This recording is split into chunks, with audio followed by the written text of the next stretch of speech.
Welcome back to another episode of Braving the Mountain podcast.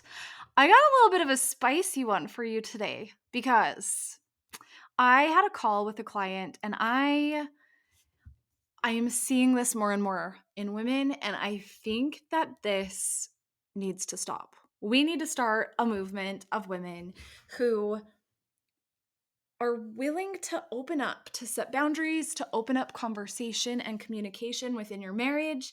I feel like for me, I thought I was like this lone ranger a little bit. And I know I'm not, but I felt like it took me a lot of years to finally express to my husband that I was struggling, like at least 5 years into our marriage, because I thought that he had this belief that as a woman, as a mom, as a wife, it was my job to stay on top of the house, to stay on top of the laundry, cooking dinner. I was doing yard work, taking the kids to all of their activities, and he would go to work and come home. Period. That's it. And I mean, he did some of the yard work and he had dogs that he took care of and like those little things, right? But a mom, being a mom is equivalent to 98-hour work week. And when we really look at that, I guarantee you your husband's probably not working 98 hours a week. And if he is, he's probably miserable, not enjoying his job. But here's the thing. We get married and we take on this invisible load because this is what society has told us, this is what maybe religion has told you, maybe seeing the relationship that your parents had has taught you. Remember, we lead by example. And so the example that we had growing up was how our parents manage or maintain or treat their relationship. And so of course we're going to carry that into our next one because it's familiar, and to the brain, familiar equals safe. But when we as women start to shift and we start to wake up and we start to realize, I can't stay on top of it all. I am done with feeling like I am living this never ending cycle of to-do lists and trying to stay on top of it all. And I just can't. And I feel like I'm failing all the time. When you finally wake up that you don't want to live that way anymore, everything gets to shift. And this is a really incredible place to be because you cannot change something that you are not aware of, right? And so if you're not aware, if you're just going through the motions of life, I feel like if you're here listening to a podcast, you've woken up a little bit. You're like, there is a different way to do life, and I am going to figure it out come hell or high water. I know deep down in my soul that there's a different way to do things, and I want to do it differently. And so I do feel like if you're here, then you have probably woken up a little bit to the fact that things get to look different for you. But I feel like there's a lot of women walking around in the world who are completely numb. They are going through the motions. They are feeling like they are not enough. They are feeling unworthy. They are feeling like they're just barely surviving their days. And that is no way to live a life. So if you have a friend that you feel might be living life that way, please share this episode. And if you are that friend that got this episode shared with you, welcome. You are not alone. We have been there. I have been there personally, and this is for you. I think where I'm starting to see this cycle not being broken is we get married and we have this invisible contract that we sign. And this invisible contract contains all of our thoughts and feelings on what we think a wife and a mother should be, and all of our thoughts and feelings on what we think a husband and dad should be. And then our husbands or our partners also have these same unwritten contracts that of what they think a wife and a mom should be and what they think a dad and a husband should be. And a lot of times we don't open up the lines of communication to be able to say, hey, how are we going to do life? How do we want to raise the kids? How do we want to run our household? We just jump into a marriage and we just start basically repeating the relationship we saw our parents have. So if you look at this, because we're always, something to think about is we're always going to feel and not fill by touch, fill, like fill a gap. We're going to fill the gap that our parents filled. So I'm going to give you my marriage, for example. you have my husband who was raised by parents who very much believed in the gender norms. Even though his mom worked full time also when I think it was, he said when he went back to, when he started preschool, his mom went back to work full time. So his mom went back to work full time. So not only is she working a full time job, she is also maintaining the house, cooking all the meals, doing all the laundry, and everything else. His dad, also working full time, went to work, came home, took care of the horses, like took care of out back, maybe the yard, and that stuff. But when me and my husband got married, he did not even know how to do laundry because his mom took care of it all. Now, let's look at how I was raised. My mom has been divorced twice, so she is very independent. She was working 2 to 3 jobs at one point, trying to stay on top of it all, and was very much like this problem solver.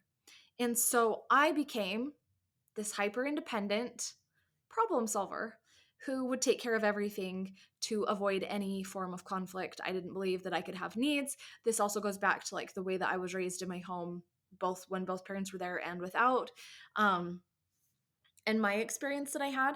And so now I'm carrying that. And so I found a guy. When we subconsciously attract these people, when we haven't done our own work of self-discovery, self-growth, personal growth, any of that. And so I found a guy who would let me take care of him.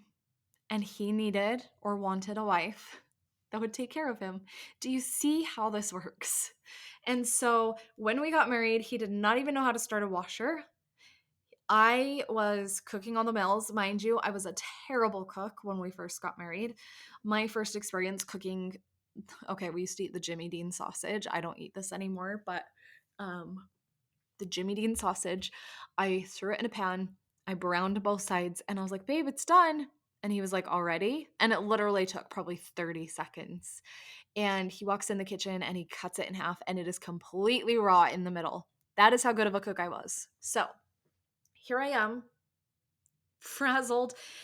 And one thing that I just want to know is who decided that we have to pick something to eat every single night for dinner? Like, I just can't. I just can't. For those of you who know me know that I do not, it's not even cooking that I hate, it's coming up with the meal. If you come up with the meal and I just have to cook it, I'd probably be really happy. But because I have to come up with the meal and then cook it, I really don't like it. So there's that. But do you see how this is all playing into each other? And then if we are not willing, because let's just say our parents never taught us what open communication looks like, now we don't dare speak up. We don't think that we can have needs because we never saw it in our parents, or maybe you were raised in a home like I was, that if you had needs, typically they weren't ever met. And so you just learned to stop asking and become hyper independent and abandon yourself for the sake of others. And so that is what I did. I threw myself under the bus. I put all my dreams on the back burner. I got pregnant as a teenager. So I was like living in a shame cycle every day, just living in shame that this was like the worst thing I could have ever done according to our religion. And I'm trying to figure it out. And maybe this is how you're feeling. Like you're trying to figure it out, you're constantly failing. And then your husband comes home from work and he's like, is anybody going to get the laundry done today? Or did anybody bother cleaning the house today? And maybe you just want to punch the guy in the throat. But here's the thing is if you have a truly supportive husband, he probably doesn't even realize what that comment does to you. Right? He probably doesn't realize that that makes you feel pretty shitty and that you were already feeling like you were failing at life and at motherhood and that you weren't doing enough. And then he comes home and makes this comment and it makes you feel the weight of judgment on your shoulders and you just feel even shittier. This is where we have to start to shift. This is where we as women need to empower ourselves. You were never meant to do this on your own.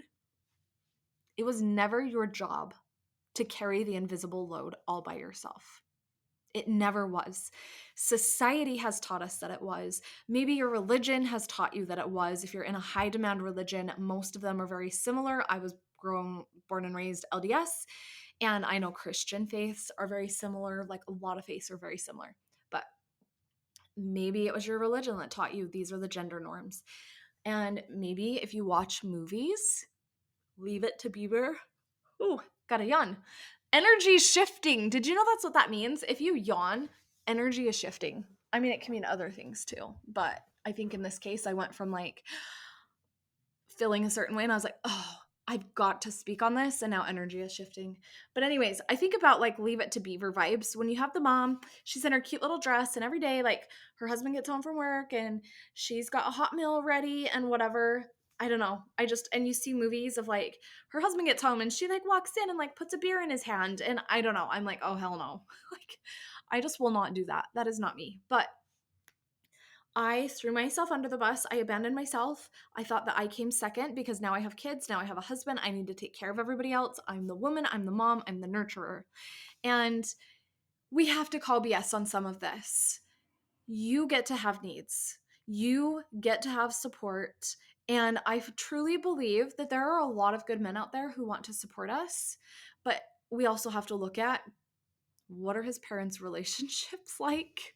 And we have to understand that's how he was conditioned. And then I want you to look at how your parents' relationships were. And that's how you were conditioned. And so now we have suitcases full of little gangsters, and we're trying to make them work together. And by little gangsters, I mean these little versions of us who are like toddlers running rampant in our bodies. And so when your husband makes his comment, it's not the highest version of you that's like, oh my gosh, I just want to like throat punch this guy right now. It is the version of you who feels unseen and feels unheard and feels like she just wants support, but she doesn't think that her husband wants to offer that or support her. It's this younger, oh my gosh, this younger, like wounded version of you who's like, what about me? And we want to, one, give her some love, and two, learn how to ask for our needs. And so I just want to tell you, first off, it is okay that you have needs. You were never meant to do this alone. You were never meant to stay on top of it all by yourself. And so I just want you to know that. And two, I'm going to challenge you. Open up the lines of communication. Open up the lines of communication with your husband. I wish I would have done this so much sooner than I did, because when I finally spoke my piece to my husband, mind you, a lot of it came out in very passive aggressive comments or not nice ways. And I'd be like, if you're anything like your dad, like I am out. And his dad's a great guy. This is just how they were conditioned. They didn't know any better. They are choosing their own life. This version of me can see that now, that they are choosing that. I really believe that a lot of them just don't think that it could be any different. I think that they're just going through the motions of life and they're just thinking this is just what it's supposed to look like. And I am not that person. I will not just sit here and be like, yeah, I'll do my thing later. I can't do it. And so I'm guessing if you're here, you can't do it either. You want a good life. You want an incredible relationship. You want support, and you want to feel good receiving support, because receiving support and receiving money go hand in hand. So if you have a business and you're struggling to receive, both of these go hand in hand. It is not the gift or the skill of receiving money. It is the skill of receiving, period. So if you feel like you're a burden on other people and they offer help and you're like, oh, no, I couldn't possibly put that burden on you. You're not saying that out loud, right? But in your mind, you're like, oh, no, that would just be such a burden for them. Then you have a problem receiving, and we've got to open up to that a little bit more. And so my challenge to you is to open up the lines of communication with your husband a little bit more.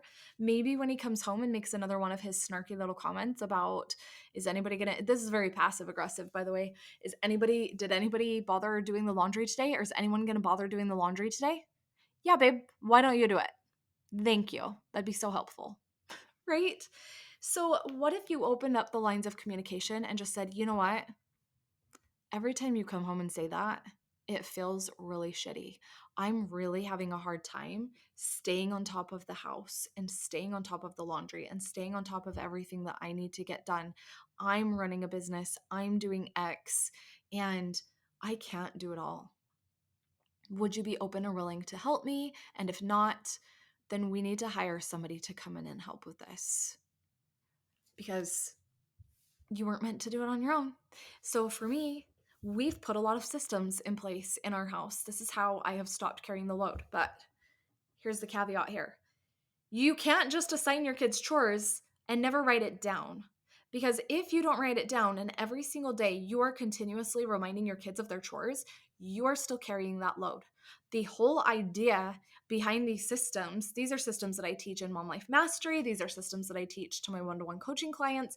If you are interested in any of that, I would absolutely love to have a conversation with you. I do offer a free 30-minute call that we can hop on and talk about how I could help you and talk about your life. And I help you see where things could shift and I give you some steps. And if you want to work with me, great. If not, great. But we want systems in place that take things off of your plate. We do not want to add more to your to-do list. Your to-do list is long enough already. We want to get it off your plate. And if you constantly carry it in your mind and are having to remind your kids what to do, you are still carrying that load. Has to come out of your brain. This is why I created like my free chore chart for kids and if you want that, I'll drop that in the show notes. I'll drop a link to book a call and I'll drop a link to um the show notes, but or not the show notes, the task chart. But it is not your job. So when you put systems in place, then you get things out of your brain. When you write them down and you assign them to other people, let's just say you had a house cleaner that came in once a week, right? You would be like, oh yeah, so and so's coming on this day at this time. She's going to be here for 2 hours and she's going to clean the house. You would not worry about a thing that day, right? And so it's the same for your kids. It's like, okay, here's the chores that I need help with. Here's what my kids are capable of. And my kids started putting their own clothes away at like 5 or 6 years old. Like they were little, and I just taught them how to put a shirt on a hanger. You would be amazed at how fast they can pick up a new skill. And I also had to let go of wrinkly clothes because we all know that kids are just going to go shove shit in drawers and maybe stack a pile in their closet in the corner behind their other clothes so that mom doesn't find it for like a week and then they're just like horribly wrinkly and we get a little more wrinkly clothes to school because they don't care. It's us who are worried about the teachers and their friends or their friends' parents judging us. So do you see all the things we do to ourselves? So get it out on paper, download the task chart, go tweak it so that it fits your family, and let's start to get some of the mental load out of your brain and off of your plate, because that is the whole goal behind putting systems in place, is to get things off of your plate so that you can show up as the best version of you. Does this make sense? If this makes sense, please share it. Share it on your Instagram. Share it, tag a friend, send it to a friend, drop a review. I would love to hear your thoughts. But I firmly believe that there are some amazing men out there who really just don't know that their comments that they are making are actually hurting us. And when we open up the lines of communication, they're going to shift their perspective too. And they're going to be like, I had no idea that's how you felt. And then maybe not right away. It took me a lot of years to get my husband, but he does laundry twice a week and he cooks way more than I do now.